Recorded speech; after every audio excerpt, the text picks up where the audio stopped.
Voter പട്ടിക പരിഷ്കരണവുമായി എൻ്റെ വീട്ടിൽ BLO വന്നപ്പോൾ ഇവിടുത്തെ ഒരു അവസ്ഥ പറയട്ടെ. എൻ്റെ സ്വന്തം അനുഭവം ഞാനങ്ങ് പറയുകയാണ്. വന്ന് അനിരുദ്ധൻ 100 വയസ്സ് അല്ലേ എന്ന് ചോദിക്കുകയാണ്. അച്ഛൻ മരിച്ചിട്ട് കൊല്ലം 8 കഴിഞ്ഞു, അമ്മ മരിച്ചിട്ടും 8 കൊല്ലമായി. അമ്മയുടെ പേര് വോട്ടർ പട്ടികയിലില്ല, അവർ കൊണ്ടുവന്നിട്ടുള്ളതിനകത്ത്. അച്ഛൻ്റെ പേര് ഉണ്ട്, എൻ്റെ ഭാര്യയുടെ പേര് ഇല്ല, എൻ്റെ മകൾക്ക് വോട്ടില്ല. ഈ വീട്ടിൽ ഉള്ളത് എനിക്ക് മാത്രം വോട്ടവകാശം എന്നുള്ള നിലയിലേക്ക്. ഇതാണ് എൻ്റെ അവസ്ഥ.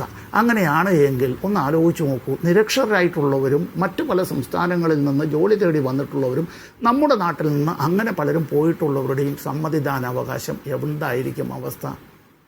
അവരുടെ അവകാശമല്ലേ നിഷേധിക്കപ്പെടുന്നത്? ഇത് എന്തിൻ്റേതായിട്ടുള്ള ലക്ഷണമാണ്? ഇതൊരു വഴിയാണ്.